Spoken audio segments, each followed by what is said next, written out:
All right, all right, all right. I think we're live, which is great. So, this live stream is going to be basically, and this VOD is basically going to be me reading the patch notes for the 1.0 launch. These released earlier today, actually in the morning today, but I didn't have a chance to read them at all. So I'm hoping that so those of you that haven't read them yet have a VOD slash audio representation of the patch notes, and you can listen to these on your drive to work, drive back, drive to work, drive to school, commute to work, commute to school, and whatnot. Last Epoch 1.0 launches on February 21st, so that's in about 2 days here. And we are going to read through the patch notes and see what the patch is all about. And before I get into it, I just wanted to mention that about 98% of the people watching this video or this VOD are not subscribed to the channel. So please do subscribe. Please follow me on Twitter, and it'll help me out a lot. I will be live streaming Last Epoch on launch. Well, not during the day because I will be working, but in the evening for quite a while. And I will be playing through multiple characters in this current cycle that launches with 1.0. So be on the lookout for that content. I'm by no means an expert on Last Epoch. It's not yet, but one day I hope to be. So join me in my journey of learning about Last Epoch and the story behind this. So far from what I've seen and what I've played, it's pretty awesome. I really like the time theme of Last Epoch. The fact that you're traversing through time to save your world of Atera. All that out of the way, let's dive in to Last Epoch 1.0 patch notes. There's a lot here.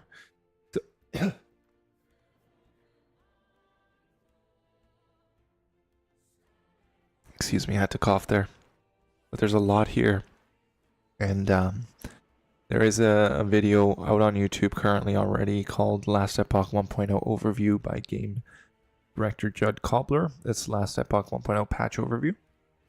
And it dives into most of the relevant topics for Last Epoch that you might want to look to. And it's a great video. But I'm just going to read through the patch notes because there's a lot here. It might take about an hour or so. So let's dive in. Last Epoch is releasing Wednesday at 9 a.m. What does that mean? Well, Wednesday at 9 a.m. is kind of misleading because that's PST, which is Pacific Standard Time. And Wednesday in this situation would be February 21st. So if you are in a time zone where it's February 21st earlier than that, or later than that, it will be releasing at that time versus the 9 a.m. PST. Let's continue. Welcome everyone to patch notes for Last Epoch 1.0. It's been an amazing road to this point, and it's unreal to be writing patch notes without using the term beta patch. With this patch, Last Epoch will officially be leaving early access. We couldn't have made it to this point without all of you, our amazing community driving the world of Atera alongside us. We cannot say it enough. Thank you. We also want to mention again here that to prepare the servers for our release on February 21st, we will be shutting down our servers 24 hours before the patch, starting tomorrow at 9 a.m. What does that mean? That's 9 a.m. EST once again, and that's going to be 9 a.m. The 20th of February versus the 21st. So definitely keep an eye on that as well. I'm just going to quickly listen to this to make sure it's sounding good.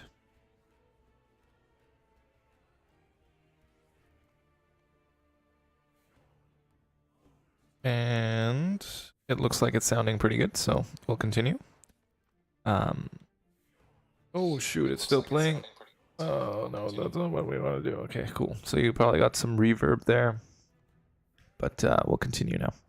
While the servers are down, authentication will not be possible. If you're already playing in offline mode before we take down the servers, you should be able to continue your play session. However, offline will not be able to authenticate to log in once the servers are down. This is also a good point to note that one of the features being added with 1.0 is a true offline mode, which will prevent this kind of interference with offline mode in the future. So, just to show you what they're referring to is when you are playing or when you log into the game initially, you can either select online or offline. And ideally what you want to do before 9 a.m. tomorrow, which is February 20th, is go into the offline mode, create a new character, and start the game. Because if you don't, you won't be able to play for 24 hours. So in the meantime, you can still play, but you won't be able to unless you do that. Okay. Oh. Let's go back to this window. All right, cool. So if you want to play Last Epoch on February 20th, make sure you log in and you select offline mode and start playing there. With that aside, let's get to the patch notes. In just 2 days, patch 1.0 will be marking the release of Last Epoch, introducing item factions, the Warlock Mastery, Falconer Mastery, Gathering Storm, a reworked Tempest Strike, Healing Hand skill tree, balance changes, bug fixes, new music, sounds, animations, models, and more. Basically a brand new game. I'm just kidding. It's not going to be a brand new game, but there's going to be a lot of changes, and that's why there's so much in these patch notes. Once again, we provided a table of contents below to help you navigate the patch notes. Table of contents. So there's new masteries for the Falconer and the Warlock. There's item factions, Circle of Fortune, Merchant's Guild. New features, new skills, resonances, cycles, new full offline mode, visual upgrades of scene variant systems, lighting, 2.5D cinematics, other, which is just other changes in the system changes, endgame rebalance, arena, campaign, dungeons. This stuff I'm not going to know too much about other than the campaign, because I haven't really played much endgame. I only started playing the game about 2 to 3 weeks ago. Monolith of Fate, gameplay and mechanics, gameplay and experience, mechanics, skills and passive changes, acolyte skill changes, mage skill changes, primalist skill changes, rogue skill changes, sentinel skill changes, passive changes, item changes. There's new uniques, unique and set item changes, base items, class items, affixes, enemy changes, visual sound and UI, visual updates, cosmetics, UI updates, sound, bug fixes, general ones, acolyte, mage, primalist, rogue, sentinel, so system bug fixes, visual sound and UI bug fixes, and other bug fixes. There's a lot. And these are the popular links to various videos that go over a lot of these. So there's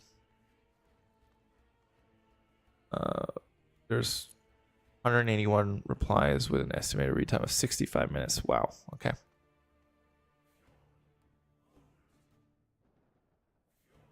So let's continue. As you can probably tell, I'm starting to get sick a little bit, but it's okay. We'll power through this, because I need to know this stuff for launch, and you probably do too. So new masteries: Rogue Mastery, the Falconer. Never fight fair. Never fight alone. A master tactician who relies on devious traps and her fearsome falcon to eviscerate her enemies, luring prey into her ambush, survives through quick wits, unscrupulous tactics, and the unwavering bond with her avian ally. That's the Falconer. And they've added the third rogue class mastery, Falconer. The Falconer is a master tactician who utilizes traps and their fearsome falcon companion to prey on their enemies. The mastery skill is falconry, and it's a passive. It summons a falcon that fights with you. The falcon cannot be targeted or taken down. Its active is falcon strikes. The falcon rapidly hits many enemies in the targeted area. And there's the explosive trap, which is a 5-point skill available to all rogue masteries, not just the Falconer. Throws a trap that explodes when triggered, throwing fire damage. Traps take 0.4 seconds to arm and explode when enemies walk over them or after 30 seconds. You can have a maximum of 6 active traps at a time. Net it's also a skill available to all rogue masteries, and it's a 15-point skill. Leap backwards and throw a net which snares enemies and deals physical damage. Netted bosses and rare enemies have 35% less movement speed, and other enemies are immobilized. That's pretty huge, actually. 35% movement decrease for bosses is pretty big. That's pretty decent, it looks like. And deals physical damage. I wonder how much physical damage it deals. That would be interesting to note. Aerial Assault, 30-point skill, and whether or not that's buffed by anything else.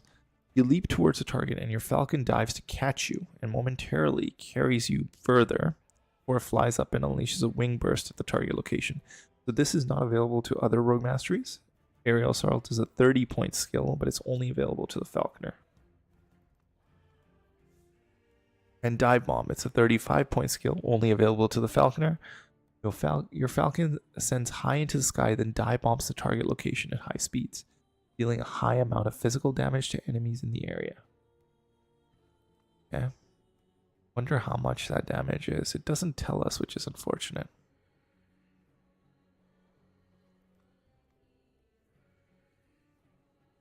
Sorry. Acolyte Mastery, the Warlock.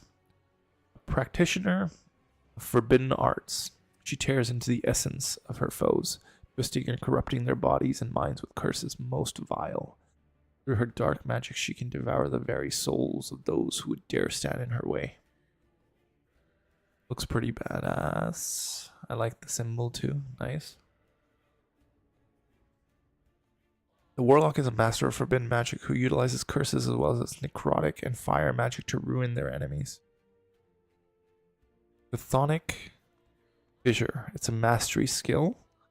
Opens an infernal fissure in the ground, dealing fire damage over time to enemies on top of it, as well as releasing spirits from the fissure that seek nearby enemies.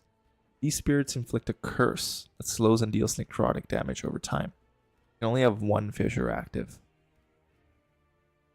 Chaos Bolts. The 5-point skill, and it's available to all Acolyte masteries. A barrage of chaotic projectiles which land in an area around the target. The explosions deal necrotic damage and fire damage in a small area. There's Ghost Flame, which is a 15-point skill. It's available to all Acolyte masteries. Channel to release a continuous jet of horrid flames in front of you, dealing fire and necrotic damage over time. You have no mana regen while channeling. Soul Feast, 30-point skill. This is only for the Warlock. Soul Feast has been moved from the Lich passive tree to the Warlock passive tree. Feast on the souls of cursed enemies, dealing necrotic damage to them and drawing fragments of their souls back to you. Soul fragments each grant 3 ward when they reach you. Feast on up to 13 enemies, prioritizing those closest to you.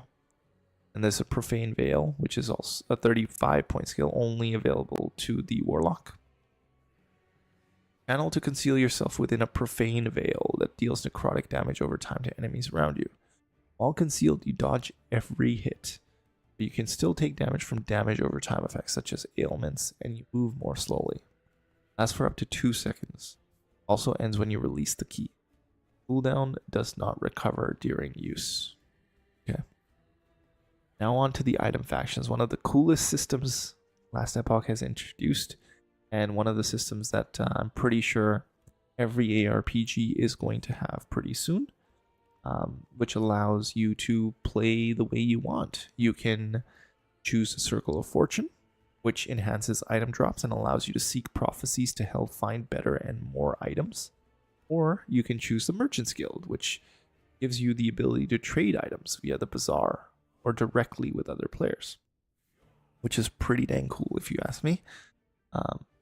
And you can find an in-depth overview of the item faction system on YouTube.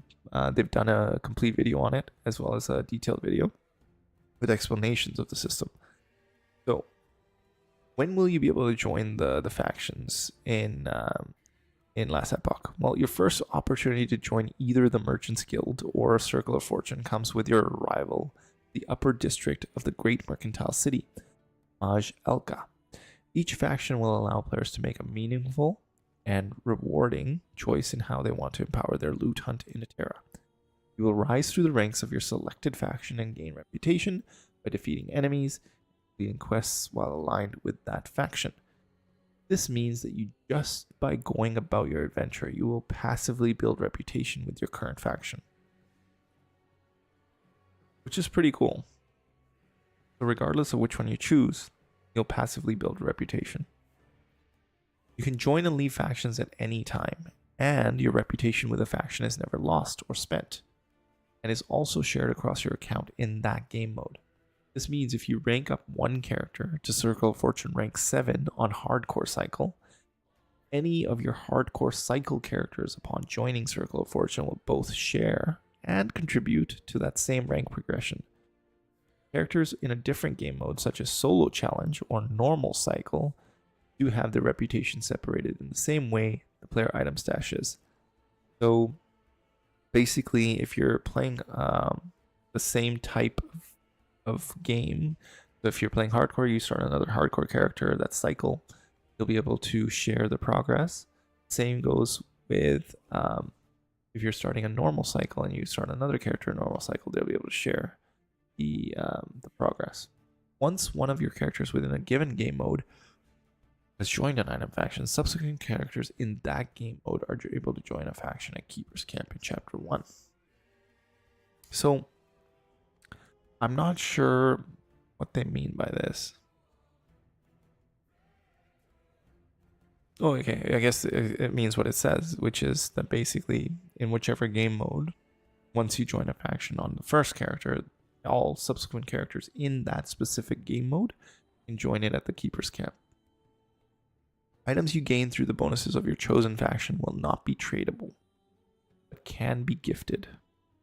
Joining a faction will not prevent you from playing with any other player, and you will still be able to gift items to other players regardless of their selected faction. Overall, we have reduced the base item drop rate, especially in the endgame, because the item factions will significantly boost your ability to not only find more items overall, but also to find higher quality items. Within the first few ranks of COF, this is balanced out, even without prophecies. So that's Circle of Fortune, I guess. Yeah. Below you will find a high-level overview of each faction, but you can still find all the details in the post here. We can't wait to see what factions you align with and watch your climb to the top of the ranks. Circle of Fortune. Joining the Circle of Fortune will grant you boosts to items you find yourself through prophecies and passive bonuses. These bonuses will not only improve the rarity of the items you find, but will also increase the quantity and the quality of your loot. Remember, items you acquire with these bonuses will be tagged as a Circle of Fortune faction item, which will not be tradable. Additionally, items found in level 60 plus zones by characters who have left the Circle of Fortune and are not aligned with any factions will not be tradable. Players who want to find tradable items after leaving Circle of Fortune need to align with the Merchants Guild. So basically, after 60 plus, you need to have an alignment with one of the factions or you can't trade. By choosing to align with the Circle of Fortune, you will be directed to visit the observatory located in northern Maj Elka in the Divine Era. The observatory serves as a Circle of Fortune's primary hub. Prophecies and lenses. Prophecies are pseudo items which can be purchased in the observatory that cause certain items to drop or increase the odds of higher tier affixes being generated on an item when you complete the requirements listed on the prophecy. The prophecy event will outline what particular event needs to occur in order for the prophecy to trigger. Some examples events are Death of Chronomancer Yura, Death of an Arena Champion, Death of X number of rare enemies, or Death of X number of siege golems. In the observatory, you can acquire prophecies by spending favor through one of the 4 telescopes. Each telescope offers prophecies for specific item types: armor, weapons, idols and crafting materials, and accessories. So basically, you can choose which one you want to specialize in first. If you want all armor, all weapons, all idols, or all accessories, which is interesting. I think you probably want to specialize in all 4 because ideally you want the best weapon, best armor, best idols, and best accessories and best crafting material. That's like you kind of have to do all four. You will also be able to modify your telescopes using lenses. Change the type or value of reward from prophecies, or to change the requirements of the prophecy events. Lenses offer a lot of power to customize the randomness of prophecies and focus them on the types of items you want, as well as the activities you want to do. There is also room for more types of lenses to add in the future, as these will be the 4 types available with 1.0. Merchant's Guild. Looks pretty cool. It's tough. I honestly don't know at this point if I want to do the Merchant's Guild or if I want to do the Circle of Fortune. Because Merchant's Guild lets you trade in-game. Not for gold. Merchant Guild stuff, I think. But let's read on to it. Because I'm not 100% on how that functions. So let's see. Joining the Merchant's Guild gives you the ability to trade items with other players through the Bazaar and directly player to player. The Bazaar will be a new town you can find just north of Mejalka in the Divine Era. Your rank with the Merchant's Guild will determine what kind of trades you'll be entrusted with, meaning with more reputation comes the opportunity to both obtain more powerful and sought after items.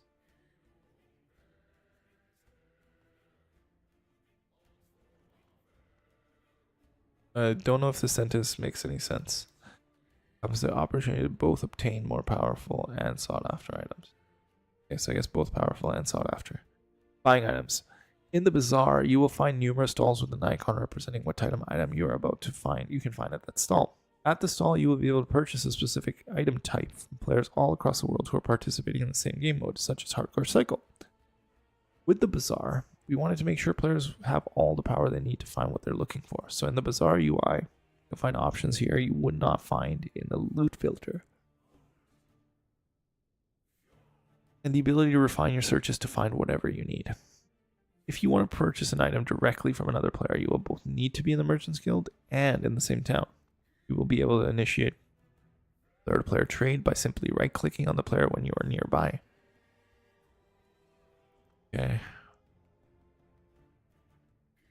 Regardless of how you buy an item from another player, you'll first need to make sure you have what you need to purchase the item, including faction rank, favorite cost, and the amount of gold the seller is asking for. Interesting, so there is gold. You will not be able to buy or sell faction tagged items.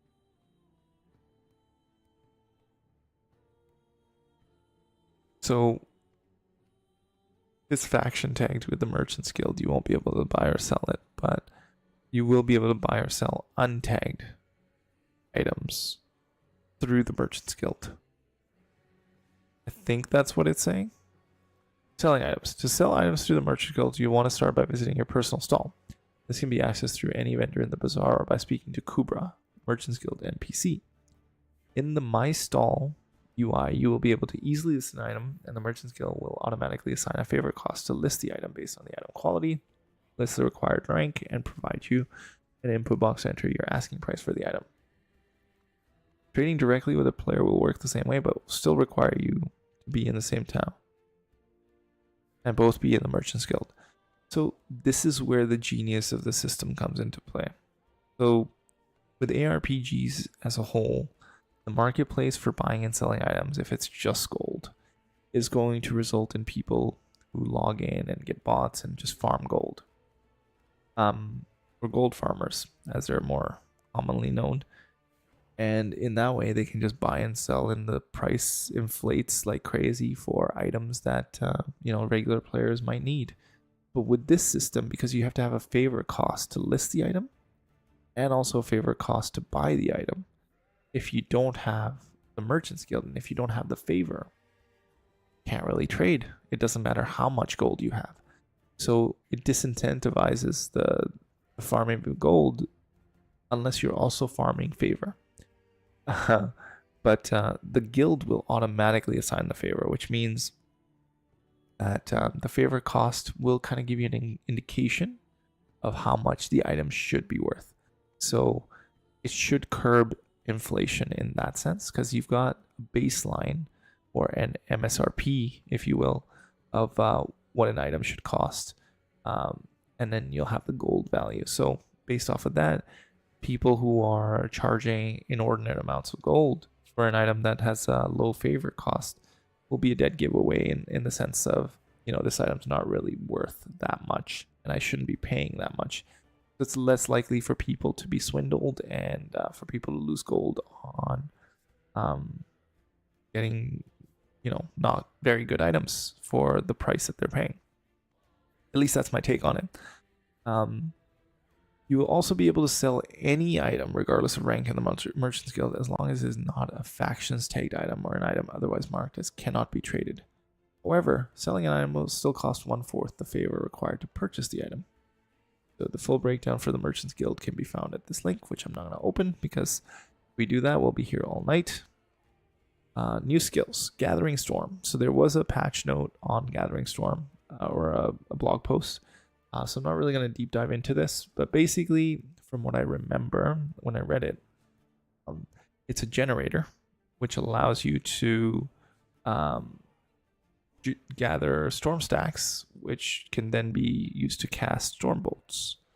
And the more storm stacks you have, the higher the percentage or the higher the chance of you casting it. So as soon as you get 50 stacks, 100% chance of using a storm bolt right then and there. So it stacks pretty fast. So let's see what they say here. Add a new base primalist class skill, Gathering Storm. The Ice Thorn skill has been removed and replaced by Gathering Storm. Unlocked at level 2 as a primalist. Strike at your enemies with the Mighty Lightning powered storm. When you use Gathering Storm and hit at least one enemy, you gain a storm stack. Every second you expend a storm stack to cause a storm bolt to strike an enemy. This interval is reduced by 2% for every stack you currently have. So there's the detailed change and rework listed with the blog post here. And then the Primalist also gets the Tempest Strike, which is a revised base Primalist class skill, unlocked at level 10 as a Primalist. A melee combo attack that cycles through a Cold Strike, a Physical Strike, and a Lightning Strike that triggers elemental Tempest spells of the same damage type if the strike hits at least one enemy. So this is the skill that looks like a tornado, as well as a shockwave of lightning going out, or what was the last one? Cold. It's like a cone of cold that shoots out as well. Cold Strike triggers a Frigid Tempest, which is a cold projectile that pierces through enemies. Physical Strike triggers a Wind Tempest, which is a small twister and lasts a short duration, dealing physical damage over time. And Lightning Strike triggers a Thunder Tempest, which is an expanding storm of lightning bolts. That's a better way of describing each of those things than what I was describing. Then we've got the Sentinel Healing Hands. This is a pretty cool change to this skill. Basically, it's been added for Paladin Mastery. Unlocked after spending 5 points in the Paladin passive tree. Heal all allies in a target area for 100 health and apply a Lingering Warmth, which heals 80 health over the next 3 seconds. The Lingering Warmth cannot stack on the same target. So there's some cool interactions that Healing Hands has, which I remember from the blog post. Basically, there's a skill that Paladins can get where you charge, and Healing Hands would automatically cast at the end of that.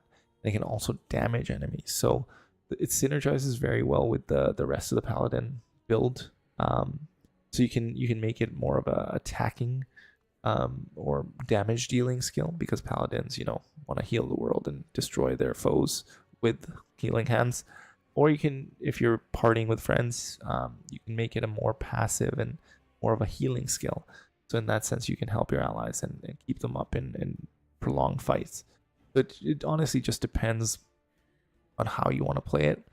Basically, a healer or a medic. Okay, if I had to, let's say in Battlefield, right? A first-person analogy, first-person shooter analogy. In Battlefield, you're playing medic, and you have the defibrillators. You can either use them to revive your teammates or throw out healing kits, or you can run around the battlefield just defibbing enemies and killing them. That's basically what Healing Hands is. You can either defib enemies or you can heal your friends and keep them up. That's basically that skill. Then we've got resonances. These are things that will allow you to, from what I remember, trade with other people. That's why you've got the resonates with specific person. Resonates with specific person. And I think the obsidian is more rare than the golden.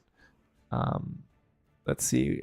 Exalted items. Yeah, so normal magic rare for the golden.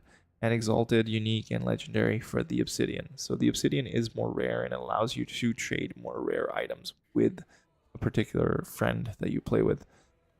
The idea here is when you're playing with somebody, they might log off, right? Because they might not be able to play as much as you do. And in doing so, you've got this resonance built up. And let's say I log off and my friend's still playing, and he or she finds an item that I could really use. They would be able to then use this either obsidian resonance or golden resonance to gift or trade me that item. Or transfer me that item, and as a result I would get the item, which is pretty awesome. So if you have a friend that grinds and plays a lot and you don't play that much, and it encourages you to party together and play more together versus alone. So that's good in that regard. So let's just read what the patch notes have to say. Normally, players can gift an item to another player only if they were present when the item was found. Resonances are special items that expand item gifting, allowing players to gift specific items to players they have played with frequently, when the players weren't together when it was found. Resonances are specific to an individual player, and in order to be found, players must play together for extended periods of time. Progress towards a resonance drop only happens when defeating enemies that grant experience in a save between sessions. This means that sometimes a resonance might drop very shortly after playing together again. Same player. Once found, the resonance's tooltip displays the username it resonates with, and after being stored by pressing the transfer material button in the inventory, it can be used to allow gifting of an otherwise ineligible item to that player. There are two types of resonances. Golden resonance is the more common one and allows the gifting of normal, magic, rune, or rare set unique items with no legendary potential and idols. Obsidian resonance, which is much rarer, needs to be used when attempting to get exalted uniques with legendary potential and legendary items. So I don't like this word attempting, because that implies that you can attempt, but you might not succeed. Resonances do not change any item use requirements, such as faction rank requirements. Cycles. We recommend players to create cycle characters. Cycles are Last Epoch's seasons. Will start each major game update, such as 1.0 or 1.1. With the start of each cycle, all players will have the option to create new characters in an environment where nobody has prior progression, making a fresh start for everyone. Only cycle characters are able to compete in the current cycle's leaderboard. Once the cycle ends, leaderboard placements are locked and stored, making it impossible to submit new placements for that cycle. Those placements will be viewable from the leaderboards page, opened by pressing L by default. All characters and items will transfer over to Legacy, where also all pre-1.0 characters and items are. Legacy characters cannot submit new placements to the leaderboards or trade or party with cycle characters. Now on to the full offline mode. Now this is a pretty cool update, part of 1.0. So the way the full offline mode works is you're going to be basically able to launch Last Epoch in fully offline mode. And you're going to do this through the Steam UI by following these instructions. And I might make a video on this once it launches. But in the meantime, I'm just going to describe it. Hopefully it makes sense. Right-clicking on the game in your library. Select Properties. Under General, there will be a section titled Launch Options. Under the drop-down menu, in Launch Options, you can select to launch Last Epoch in fully offline mode, or have it ask you every time you launch the game. So as you can see, you click on this little drop down and full offline. That way it will launch in full offline mode. You will likely get prompted to choose this preference when you first launch the game after downloading the 1.0 version. In order to play the game online after launching in full offline mode, you will need to fully exit and relaunch the game in non-full offline mode. Using escape in offline mode now pauses the game, which is pretty cool. I like that. So you can, pause the game versus it just sitting there running and enemies spawning and killing you. So if you wanted to do a hardcore character in offline mode, that might be something you could do. Feature differences in full offline mode. Bug report and support tickets buttons are removed. Chat item linking is disabled, though chat window can still be viewed. Region selection drop down shows as unavailable. Online character tab is hidden. Cannot return to the landing zone page after selecting play offline. And a full restart of application is required to change between full offline and online modes. Now on to the visual upgrades. Let's see what this looks like. Look at the difference in the terrain. Everything looks so, that's like the same place, but it looks so different.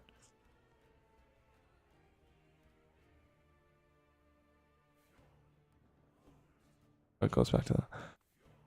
The scene variant system is another major system we're introducing for 1.0. It is basically a set of tools and shaders which allow us to improve the visual quality of our scenes and add more variety to the game. It also allows us to create dramatically different looking scenes by using scene variant templates. With shader changes, we can now change the vegetation, wetness of our surfaces, and add puddles to the scene using just shader functions. In other words, we can now have richer looking scenes while improving performance in the process. This system allows us to bring much more variety into the game. For example, monolith scenes can look very different each time you enter.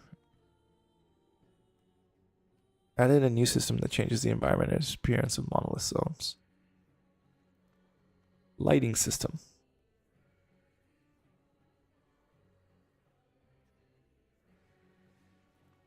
Interesting. It's pretty cool though. When he's running by these characters, the shadows, kind of like you're the sun and you're casting the shadows. In addition to ambient occlusion improvements, we are also adding a modern screen space soft shadow system. In scenes that previously had no shadows, the player character is now the source of physical light. It increases the dramatic lighting in our scenes where objects around the player properly cast shadows while still keeping performance in check. Since this is a screen space solution, it has fixed performance cost no matter how many objects or monsters are on the screen. Overhauled shadows in many scenes to enhance their impact and depth. Light will follow the player as they progress through the scenes and add directionality and dynamic feel to the shadows. The system has fixed performance costs, which means it won't scale with additional enemies or objects on screen. You can adjust these shadows using the shadow quality settings. Very low shadow quality completely disables the system. Improved lighting and post-processing across the game, so scenes will look less washed out, have higher contrast, and has more dramatic look overall. Increased quality of volumetric settings and high and ultra settings should have increased resolution for volumetric lighting, and new ambient occlusion tech, which will have an overall more refined and better appearance at higher settings. 2.5D cinematics. So added a new intro cinematic to the game that introduces the player to the Divine Era in Chapter 1. This replaces the old class-specific intros. I gotta make sure I get these because they're gonna be gone after 1.0. That's unfortunate. 8 other cinematics added throughout the campaign chapters. Other. Updated all character classes and model improvements, better proportions, new regs, and new animations. We've continued to improve the performance of our visuals by optimizing textures, draw calls, model cleanups, shaders, and lighting. Rain shader improvements to make environments more lifelike and visually cleaner. System changes, endgame rebalance. So this section I am going to basically skip. The main reason being I actually have no idea what any of this means. But I'll quickly read the overarching theme here, which I think is buffs to the enemies and buffs to yourself as well. You will find more details in the section for each game and endgame system, but we wanted to give you a quick overview to our changes. We have made enemy power come less from endgame modifiers and more from inherent strengths of high-level enemies, and the base effect of corruption, primarily to achieve a more predictable experience in high corruption monolith. Specific corruption values should feel like they mean something in terms of difficulty, instead of difficulty varying so wildly upon current model.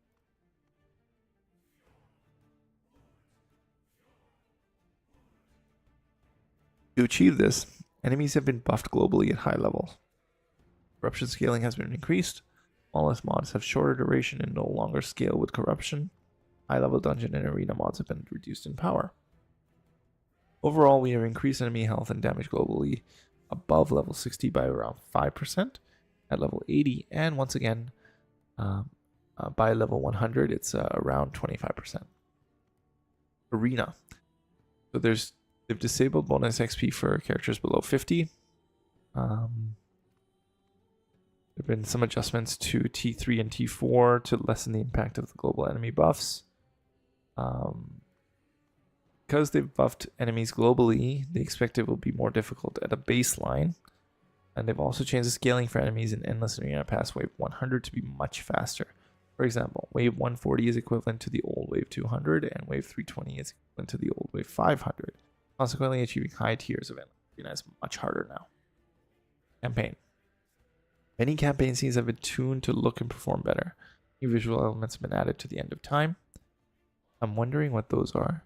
Encounters in Chapter 4, 5, and 6 have been overhauled. Nearly all 4, 5, and 6 scenes contain semi-randomized or fully randomized enemy placement. Many enemies with old models have been removed. No more jewel spiders or chimeras.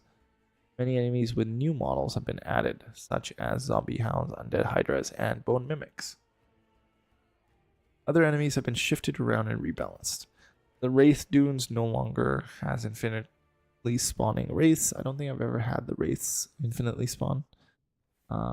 Various bugs with Imperial era enemies have been fixed. All Scorpion enemies except for the Gem Scorpion boss and Voice of Scorpion now use the new Scorpion model.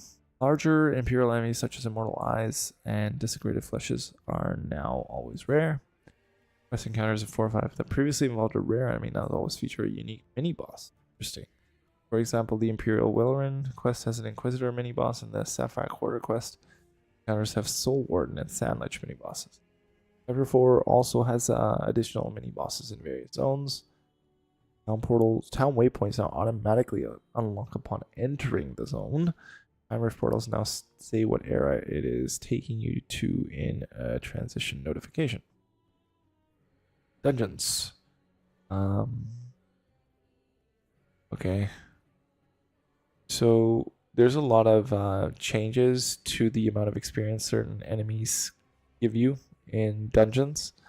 I won't go through all of those because they're not that relevant. I think they're easy to find. And basically, most of it's a buff in terms of how much experience you'll get. Very few reductions to experience. More increases to experience. In Monoliths of Fate, the blessing changes. Basically, buff all around. Everything grants more. Essentially, everything grants more. So no need to really care too much there. Basically, 100% increase. You can think of it that way. Almost, or 50% increase at minimum. Really. There's very few that are reductions. Pretty much everything's a buff. Corruption scaling. These changes are intended to allow for faster progression through the monolith for characters that are capable of it. Change the modifier for corruption scale up more quickly. It is now larger and scales up faster, especially at high corruption. At corruption 100, it is 60% more monster damage and health from 50%. At 200 corruption, it's 170%. At 300 corruption, it's 281%. An increase from 147%. At 500 corruption, it's 505% from 289. Essentially double. Pretty much 70% increases across the board at least. What would be 50 there? 70. Yeah, it's almost like a 70% increase across the board. Reduced stability requirements of second and third quest echoes of non-empowered timelines. Example, level 90 timelines, third quest echoes requires 400 stability instead of 650. Reduction in other cases smaller though. Increase the additional corruption granted by Gaze of Orobis by around 10%. Average legendary potential and weavers will now also scale up slightly with corruption. For example, unique have around a 5% higher chance for 1 plus LP at 100 corruption, 10% at 300 corruption, and 14% at 600 corruption. Monolith mob density. Normalized mob density is now 4% lower than before in Reign of Dragons, 8% lower than it was before the level 90 timelines, and 10% higher all other timelines. Previously, the Reign of Dragons was 15% higher than most other timelines, and timelines were 20% higher. So monster density has been reduced, it looks like. Regular monolith echoes contain 5% more enemies. This does not change the number of enemy types in the echoes. Monolith mod rewards. The increased item rarity and experience from modifiers have mostly retained their existing base values. Enemies are deadly if not damaged. Recently now grants 40% increased armor rarity from 20% and 40% increased experience from 15%. So buffs to all that stuff.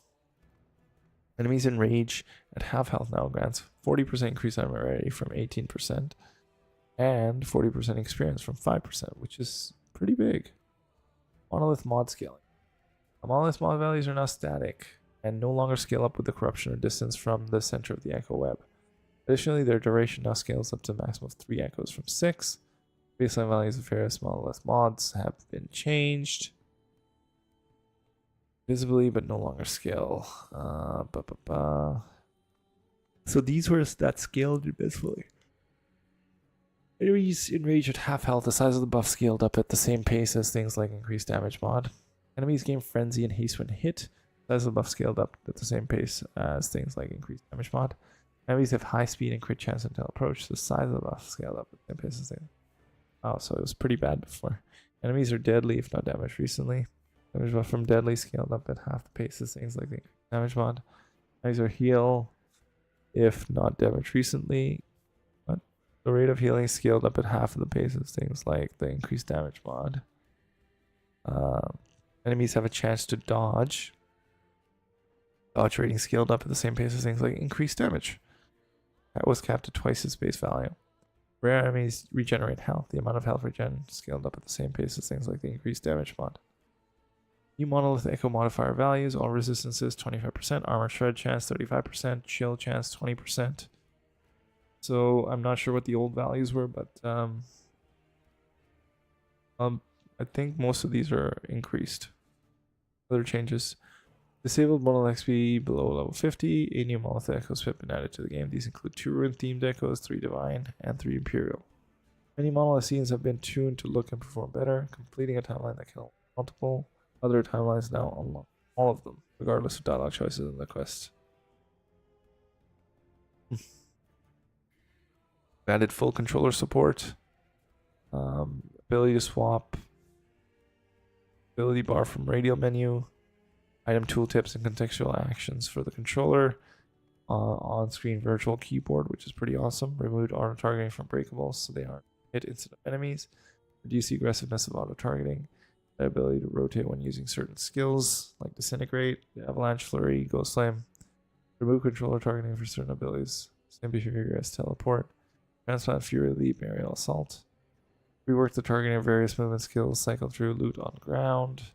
Movement ability now shows gamepad right stick icon when controller. Offline, or online rather. Implemented wide-ranging improvements across our matchmaking service, including improved matchmaking times, especially in towns. Parties always load into towns together. Matchmaking into more popular towns. Reduce matchmaking failures and disconnects.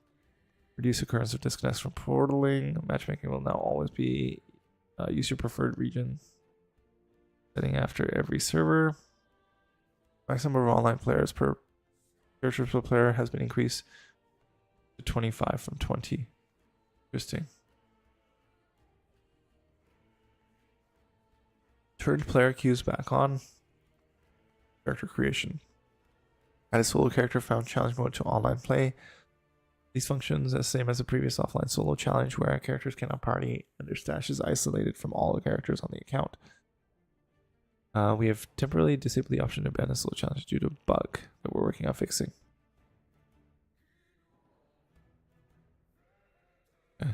Remove Masochist challenge mode and replace with an item that replicates the functionality. The item can be found in the first area of the game. Added parry as a new defense type and as a new affix type. Parry is a defensive mechanic that grants a chance to negate all damage taken from hits. However, unlike dodge, parrying does not count as being hit. As a result, that ailments can still be applied to you when you parry a hit. Parry has no effect against damage over time effects and is capped at 75%. It is not currently possible to reach this cap with available sources. Stun avoidance rework. Change how stun avoidance affects chance to be stunned. It now adds to that flat percentage reduction in chance to be stunned that applied after the rest of the calculation, i.e. stun threshold, rather than to health. 100 stun avoidance now adds 1% to your stun threshold. By default, a hit must deal more than 5% of your health to stun you. If you have 100 stun avoidance, that becomes 6%. And if you have 1,000 stun avoidance, it becomes 15%. Chance it hits above this threshold will stun you is reduced correspondingly. A hit that deals 20% of your health when you have 1,000 stun avoidance will have avoidance has the same stun chance as a hit that deals 10% of your health when you have 0 stun avoidance. Interesting. This means that stun avoidance is no longer additive with health and is now particularly effective against hits that had a small non-zero stun chance. It raises the percentage of your max health that it must deal before it can have a chance to stun you. Subsequent stun avoidance related changes. Players' inherent stun avoidance has been changed from a static 25 to 250 plus 5 per character level. This results in the threshold of damage required to stun a player with no stun avoidance from items going from 5% health plus ward plus 25 to 7.5%. 12.5% of health plus ward, which is that's a pretty big change. I feel like it's a higher chance to avoid stuns, unless my math's off here. It is late, so I'm not doing very good math in my head. Stun avoidance suffix has higher values, especially at lower tiers, and can now only roll on rings, body armor, and catalyst. Hybrid stun avoidance prefix has been replaced by a health and stun avoidance suffix. Rolls amulets and belts. Only amulets gives slightly more added stun avoidance than the old hybrid stun avoidance. It gives about 20% less health. Health suffix at higher tiers. Start dropping from level 46 onward. From 13. Other mechanics. Improving experience for skills with special requirements such as channel skills, skills with weapon requirements, or movement skills by adjusting elements like auto-targeting. The grace period after changing zones is now also interrupted by using an instant cast ability or using a potion. Bosses are no longer pushable. When a player dies, their minions are now unsummoned. Added a cooldown to prevent player from opening portals rapidly. Portals can now only be interacted by their creators. Optimize skill tree VFX to reduce loading times when the game launched. Polish follow seeds of NPCs to more realistically follow you. Increase summon to B speed 7 to 12 and accelerated from 12 to 18. Added the Kickstarter graveyard zone connected to the Soul Warden's Road. Skills and passive changes. These are probably, I'm just gonna let you guys read these yourselves. There's a lot here. For any particular class, you probably want to read them. Mage, for example, has a lot of changes. Yeah, it's getting late, that's why I'm not reading everything. But I wanted to do about an hour, getting close to that. So a lot of changes to a lot of skills. It'll be interesting to see how each character differs for those that have played them. For me, the Acid Flask, unfortunately, it's getting a nerf. The Ballista, oh wow, 50% more damage. It has 20% increased attack speed. Share enhancement buffs to 25%. 15%. Oh.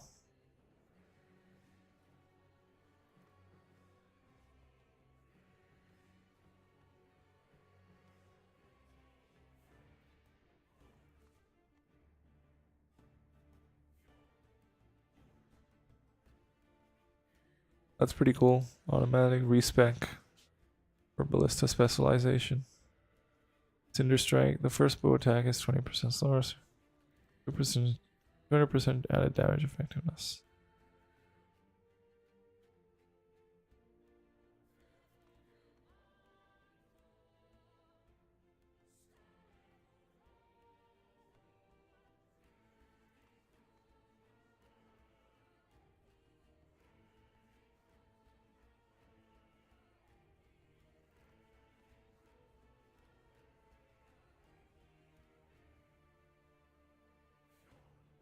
Passive changes for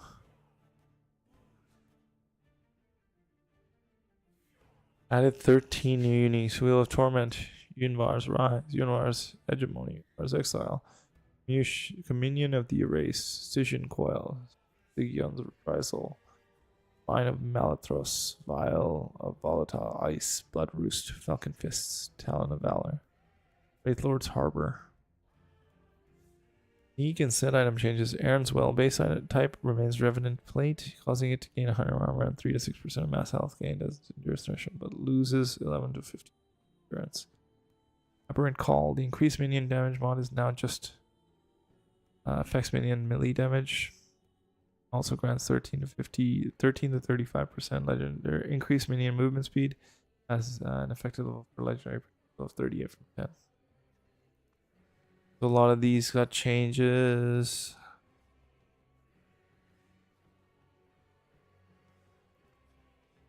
Added for base items, they've added new faction themed items that players can buy from faction gamblers for favor.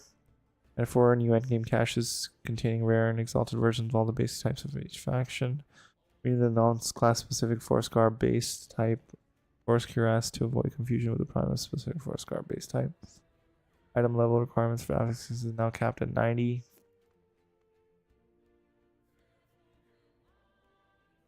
I hope they updated the way legendaries and stuff look, because it was always hard to tell which one was legendary and so on in your inventory. I'm not gonna read any of these too much. Ugh.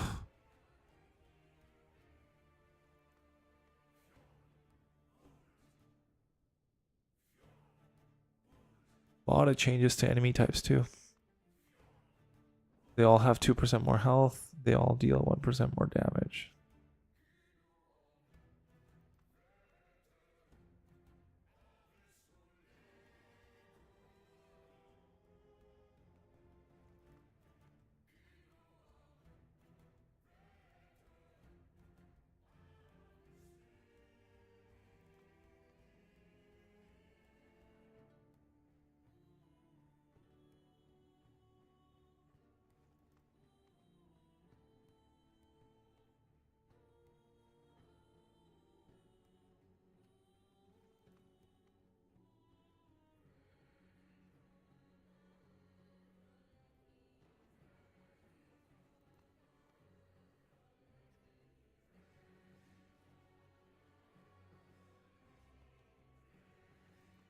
Yeah, a lot. Map has been redesigned to be full screen and only show the current select quest on click for better map visibility.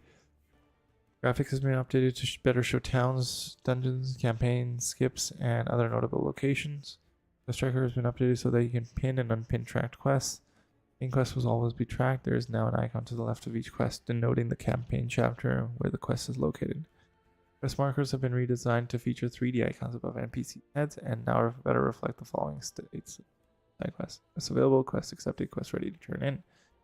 Character and mini map on the right side of the HUD have been visually updated. Reworked quest UI and campaign, dungeons, arena, and more.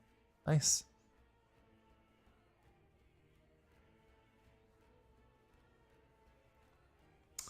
Nearly every modal panel in the game has been updated with new styling and the custom Last Epoch font. Many panels have been updated with new effects to highlight actions better. Gunsmith points in the passive panel, points in the skills panel, and availability to transfer items in the inventory panel. Dash panel has been updated with smooth scrolling for many tabs and visual improvements. Character sheet layout has been updated. An even more detailed character sheet is still planned for future update. Game guide articles now have buttons to link those articles directly into chat so you can more easily help your fellow travelers learn about Last Epoch. Blessings panel design has been updated to reflect their tie to the Epoch artifact. Use a blessing panel from Stabilize. The timeline has been redesigned and tells you how to unlock the 4th and 5th blessing options. Computer approval for inventory item for performance improvement. Social panel and experience. Social experience has been improved response time for party changes and friend updates. Character portraits load faster. Party panel no longer shows you an enemy party when you invite someone. Do not disturb status to auto reject all party invites. Moved unused fields from social panel. For a friend. Now you can send an invite code to a friend and they can claim you as the person who referred you. Purchase Last Epoch. Only claim 1% of the person you referred. Each time a person enters your referral code, you will receive 1 of 3 B-themed cosmetic pet rewards up to a maximum of 3. Oh, nice. That's pretty cool. Right updates. All class of edges have been updated across the game. All keyboard and mouse icons. Quest related sprites. Man, they did like a massive overhaul. 1.0 is going to be a massive change. Tooltip design, updated visual redesign, show art, and contain better prompt information. Use tutorialization in early zones, remove move tutorial, remove party up tutorial, remove using tutorial, remove also triggers if you're sitting still for 6 seconds. All location. Game guide has been updated.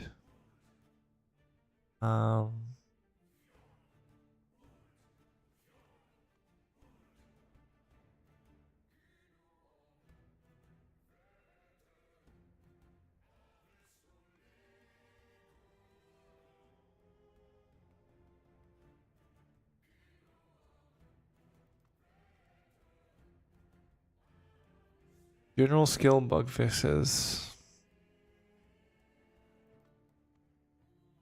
As using didn't meet. Yes, thank you for fixing this one. I did report this one. Fix players casting a skill and doing nothing for a skill they didn't meet requirements for. Again, I did report that. Fix several visual bugs for minion VFX. Fix the bug where marked for death was applying 50% resistance, 5%. And ignite in line with other elements. Fix the number of skills. VFX not playing correctly because not pooled.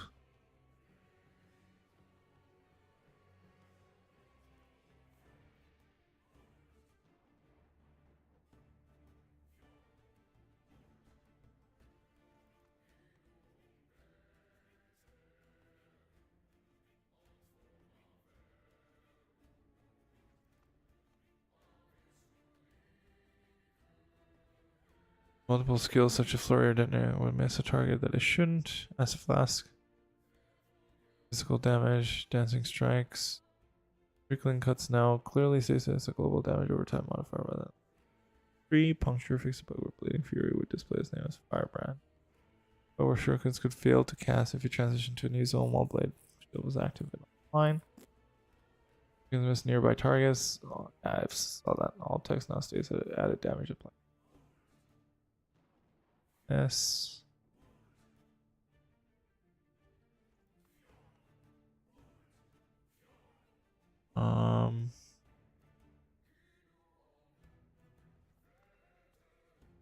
Yeah, that's pretty much it. Like, they fixed a lot of bugs. They've added so much.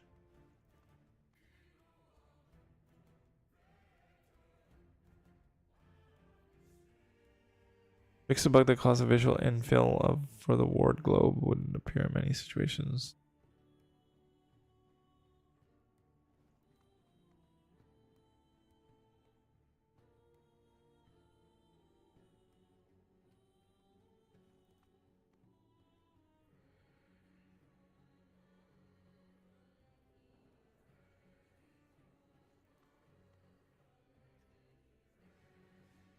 Interesting, cool.